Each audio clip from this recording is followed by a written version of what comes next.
¿Cómo les va? Gusto de saludarlos a un programa especial de Reporte Minero. ¿Por qué? Porque hoy celebramos el Día del Minero. Esto con un capítulo dedicado al análisis sobre los principales temas que marcaron la agenda el primer semestre de este año en la minería. Hoy tenemos dos invitados de lujo con los cuales vamos a conversar varios temas, por supuesto que son contingentes dentro de lo que ha sucedido en la industria. Primero nos acompaña Alejandra Wood, directora ejecutiva de Sesco, y Diego Hernández, presidente de la Sonami, con quienes vamos a analizar la contingencia del sector, los desafíos y también, por supuesto, los temas que constantemente ponemos en la mesa de Reporte Minero. Pero no solo eso, porque siempre, como siempre, tradicionalmente en el programa, estaremos revisando las principales noticias de la agenda minera y energética. Acompáñenos en este nuevo capítulo de Reporte Minero.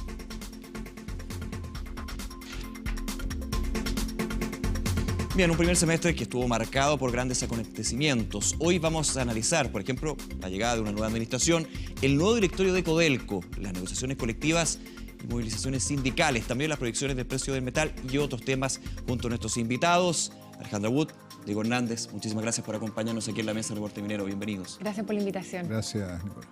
A ver, Alejandra, bien simple, ¿cómo evaluas tú este primer semestre? Dejamos de lado lo que fueron estos bajos precios del cobre, una situación compleja que también generó oportunidades en la industria, hay que decirlo, pero ya en un escenario algo más favorable, siguen los desafíos, ¿no? A ver, yo creo que el primer semestre fue un semestre bastante más tranquilo que el último mes, que es julio.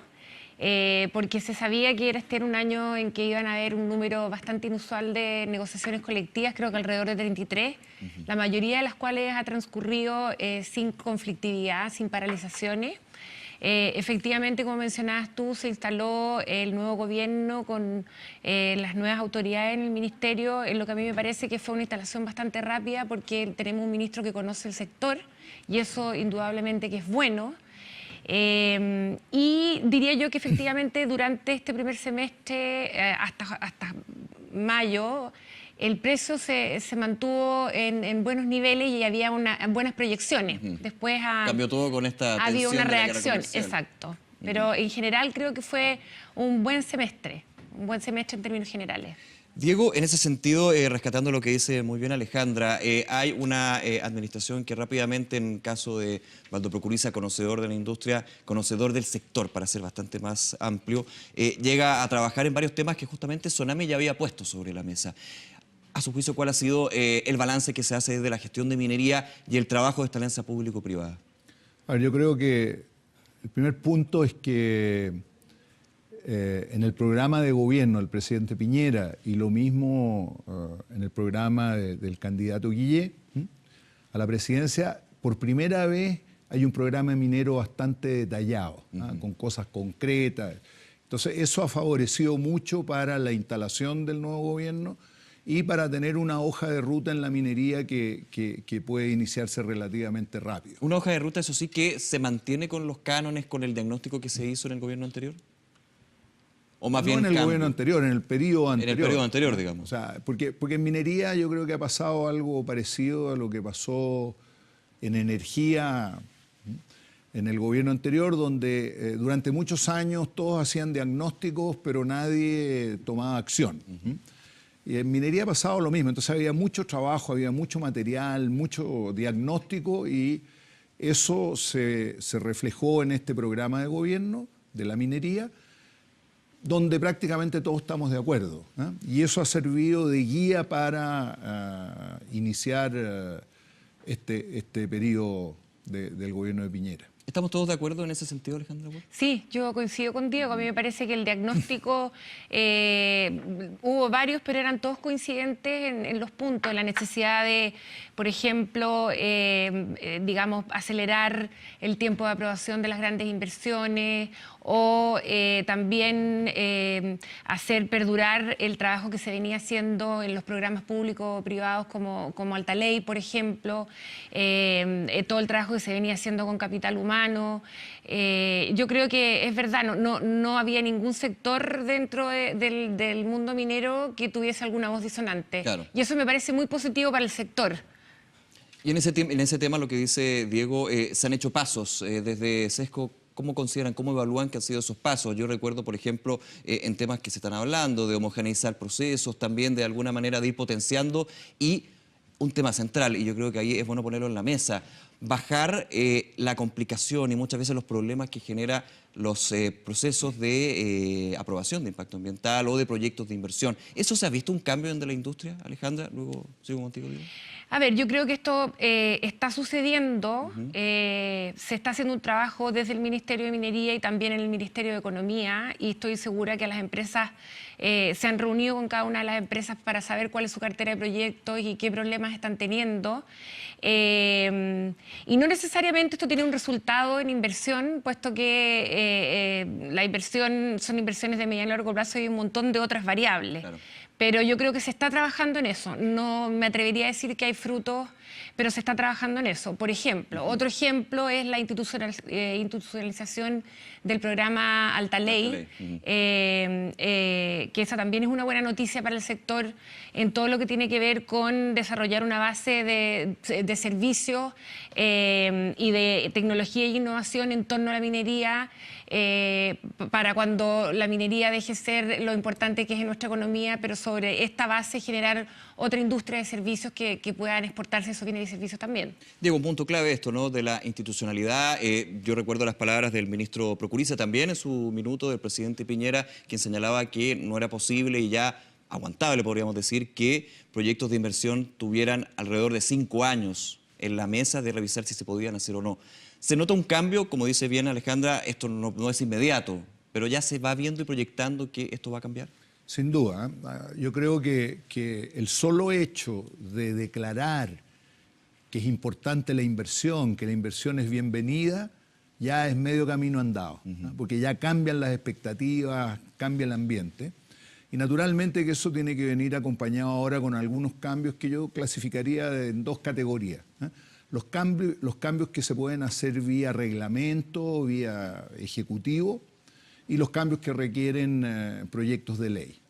Yo creo que en la primera categoría ya empezamos a ver algunas cosas, pero esperamos que en este segundo semestre ya haya cosas más concretas. Se está trabajando en una comisión en el Ministerio de Minería para tratar de hacer algunas modificaciones a los planes de cierre, las garantías de los planes de cierre. Y se está trabajando también en el reglamento del fondo para la pequeña minería, del precio que se le paga a los pequeños mineros, pero hay otros que requieren proyectos de ley y eso se va a demorar un poco más. Claro. Ahora, lo que estamos viendo es que hay algunos sectores que están un poco ansiosos, que no ven que el esfuerzo del gobierno se está reflejando en cifras concretas, Claro. aunque hemos visto muy buenas cifras. Y el problema es que la de crecimiento, ansiedad va generando nerviosismo y de repente incertidumbre, algo que fue característico en los últimos años. No quiero decir desde gobierno, sino más bien de la situación que tenía la industria. Claro, pero nosotros en minería obligatoriamente tenemos que mirar las cosas con una visión de largo plazo. Entonces, cosas que se van a hacer ahora se van a reflejar en 1 año, en 2 años, en 3 años más. Y entendemos que es así y lo que nos interesa es que no solamente en el corto plazo mejore la situación, sino que en el mediano y largo plazo vuelvan las inversiones. Pongo un ejemplo. Este año es muy probable que la producción de Chile sea como 7% más que el año pasado. Claro. Probable que lleguemos a 5.900.000 toneladas. Pero eso es producto de los proyectos y sobre todo de la ampliación que hizo Escondida, que hoy día, este año ya está trabajando con 3 plantas concentradoras en vez de 2 plantas concentradoras. El tema de la huelga de Escondida el año pasado, combinando las 2 cosas, el año pasado no crecimos en producción. Y este año vamos a crecer 7%. El próximo año no vamos a crecer porque no hay ningún proyecto nuevo que entre en producción, pero sí hay proyectos que se están iniciando, como el proyecto Spence, que es un proyecto importante. Esperamos que el próximo año empiece también la construcción de Quebrada Blanca 2, que ya fue aprobado el estudio de impacto ambiental. Entonces, esas son buenas noticias que las vamos a ver reflejadas en un aumento de la inversión el próximo año, pero no en un aumento de la producción todavía. Claro. Ahora, me quedo con ese punto y también tomando lo que es la situación de Escondida que tú mencionabas, Diego, te lo pregunto, Alejandra, y no solamente a lo que es la negociación colectiva que se vive en Minera Escondida, sino también en yacimientos de Codelco, en otros yacimientos a nivel del país.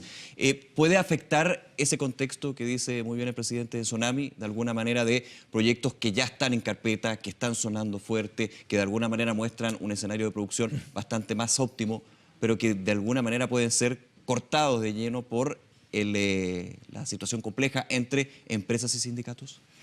A ver, yo pienso que no. Pienso que efectivamente estamos en estos días en medio de dilucidar qué va a pasar con Escondida. Teniente entiendo que está votando ahora la última oferta de la empresa. O sea, en todos estos procesos hasta ahora no ha habido conflictos ni paralizaciones y yo esperaría que no hayan. Ahora, tal cual dice Diego, la decisión de inversión es una decisión de mediano y largo plazo y por lo tanto la coyuntura de una paralización influye poco. ¿No pasó, por ejemplo, el año pasado con los 44 días de Escondida la huelga en este caso?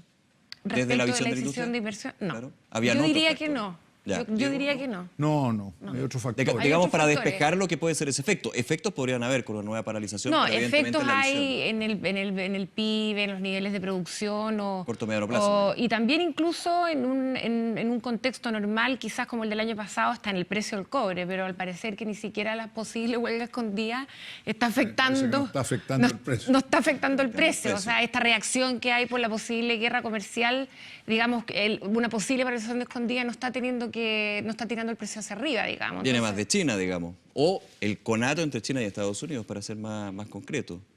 Sí, es una reacción del mercado, diría yo. Ahora, el tema de las negociaciones colectivas y sobre todo en la minería, el esquema que hemos tenido por tantos años y que ha ido evolucionando lentamente, yo creo que hay que revisarlo, ¿no? Y no solamente desde el punto de vista legal, sino que de la manera como las empresas y los sindicatos negocian, ¿no? Esto siempre fue, y esta es la idea de la ley, que la negociación colectiva sea la oportunidad en que la empresa se junta con sus trabajadores, representados por los dirigentes, y discuten la relación trabajador-empresa, los sueldos, Se ponen las cartas sobre condiciones, se discuten todos los temas. Y se llega a un acuerdo, se firma el contrato colectivo y durante el periodo de vigencia del contrato colectivo ya no hay más negociación, sino que la negociación se hace 2 o 3 años después cuando se cumple el plazo del contrato colectivo vigente. Esto y como muchas otras cosas en Chile se ha ido complejizando porque la legislación está más compleja y también porque tanto los sindicatos como las empresas han empezado a utilizar los servicios de asesores especialistas, sobre todo abogados especialistas en ley laboral. Que son externos finalmente de la empresa y del entorno. Y ahí hago la pregunta, ¿puede algunas veces o muchas veces generar mayor conflictividad? Sin duda, porque esos abogados, tanto de empresa como de sindicato, tienen un conflicto de interés porque tienen una visión de corto plazo. O sea, el objetivo de ellos es cerrar la negociación con los sueldos y los bonos más altos, etcétera.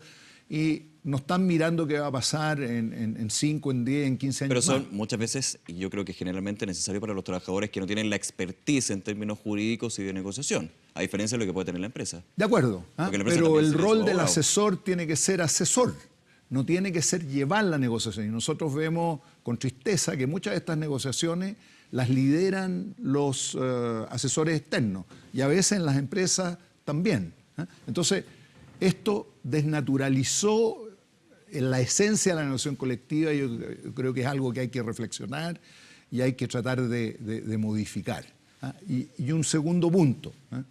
Los trabajadores mineros de la gran minería del cobre no son trabajadores desprotegidos, etc. Son todos gente que hoy día representa la clase media chilena. Son todos trabajadores con estudios secundarios completos, la mayoría de ellos con algo o estudios universitarios completos, con sueldos bastante competitivos, Entonces, si una persona, un grupo grande, 2.000 trabajadores, que son todos de la clase media chilena, con hijos en la universidad, etcétera, no son capaces de representar, yo creo que estamos fuera de la realidad. Sí son capaces de defender sus intereses. Tienen las capacidades. Alejandra. Mira, a mí me gustaría agregar también que en lo avanzado que llevamos del siglo XXI, la confrontación es algo que va a tener que tender a desaparecer. Porque aquí lo que está en clave es la competitividad de la empresa.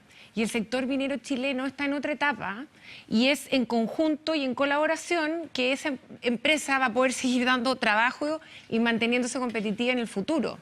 Y también pareciera que tanto la empresa como los trabajadores no ven que llegó la tecnología para quedarse y que va a haber otro tipo de trabajo en los próximos 5 o 10 años, y estas negociaciones no están dando cuenta de eso, ¿ya? O sea, del tremendo desafío de productividad y de los tremendos desafíos tecnológicos que enfrenta este sector. Esto es como un rito que yo concuerdo con Diego, es necesario sentarse y reflexionar si sigue respondiendo a un contexto que es el mismo, que yo creo que no es el mismo. Que ha cambiado en ese sentido. Sí. Quiero aprovechar el tiempo, hay otro tema, lo deslizamos de alguna manera, lo que es esta guerra comercial, donde claramente uno de sus principales actores es China. Cuando hablamos de China hablamos de cobre, cuando hablamos de cobre hablamos de Chile. Las matemáticas son bien simples.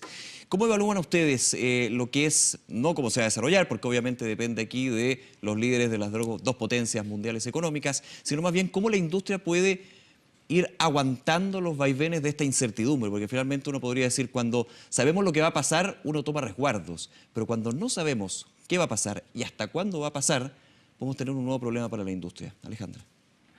A ver, yo creo que lo que ha pasado con el precio por esta supuesta guerra hasta ahora sigue siendo una reacción, porque los fundamentos del mercado se mantienen iguales. Es muy difícil pronosticar el precio del cobre, pero el propio Cochilco ha dicho que vamos a terminar con un precio promedio de 3 centavos de dólar este año. A veces cuesta creerlo cuando uno ve estas últimas 2 semanas, pero la verdad es que hay mucha incertidumbre, pero no siento que esto vaya a afectar a la industria en el mediano y largo plazo todavía. Esa es mi respuesta. ¿Diego? Mira, yo creo que la oferta y la demanda está bastante equilibrada. Entonces, el precio de corto plazo finalmente lo definen las expectativas. Y las expectativas que venían bastante bien, porque la economía americana estaba creciendo, etc. Ahora, con la guerra comercial, se pone en duda si eso va a afectar el crecimiento de China, y si afecta el crecimiento de China, como tú dices, bueno, va a afectar el consumo y el precio del cobre. Ahora, yo creo que la guerra comercial, vamos a hacer un paralelo con la negociación de escondidas, si no llegan a un acuerdo, todos pierden.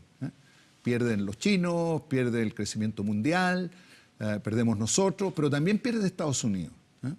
Y yo creo que hay que ser optimista y hay que suponer que el sentido común va a prevalecer al final. O por lo menos el sentido del beneficio de las partes, digamos. Claro. Y yo creo que esto también debe estar influido con la coyuntura política americana, que tienen elecciones parlamentarias en noviembre, etcétera, y esto está todo medio conectado. Pero y el presidente Trump está llevando esto al límite. Y claro, si pasa el límite nos va a afectar a todos, si no, yo creo que esta cosa se va a recuperar y esa es mi esperanza. Bien, se nos acaba el tiempo, pero Diego, como presidente de Sonami, entiendo que tienes un mensaje también para nuestros televidentes aquí en Reporte Minero. Bueno, como saben todos, el Día del Minero es una fecha muy importante para nosotros. La minería está en lugares remotos, está en todo el norte de Chile y en otros lados también del país. Y es muy importante este día para el sector. Así que desearles a todos los mineros y mineras de Chile, 8% de mujeres, un excelente día, un excelente año y un futuro promisor, porque somos optimistas y creemos que la minería en Chile va a seguir creciendo y va a seguir empujando a la economía nacional y al desarrollo de Chile. De todas maneras, Alejandra Wood, directora ejecutiva de SESCO, Diego Hernández, presidente de Sonami, un placer que nos hayan acompañado. Muchísimas gracias, una interesante conversación, por supuesto, aquí en el programa. Que esté muy bien. Gracias. Gracias, hasta luego, nos vemos. Nosotros no nos vamos todavía, nos quedan más temas aquí celebrando el Día del Minero en Reporte Minero. No se vayan.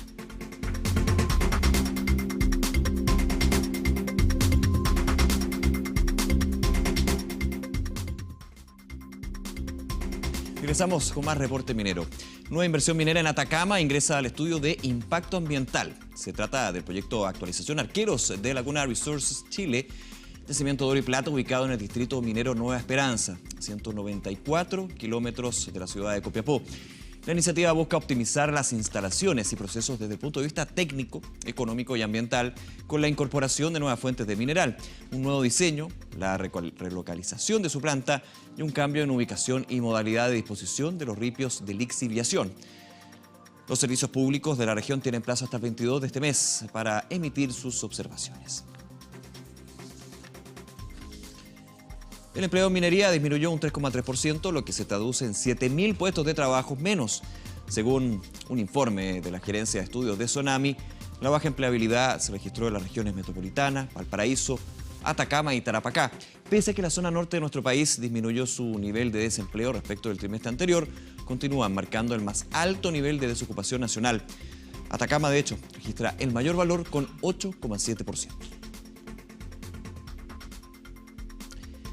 El directorio de Codelco aprobó la reformulación de Chuquicamata Subterránea, proyecto estructural que alargará la vida de la mina por otros 50 años.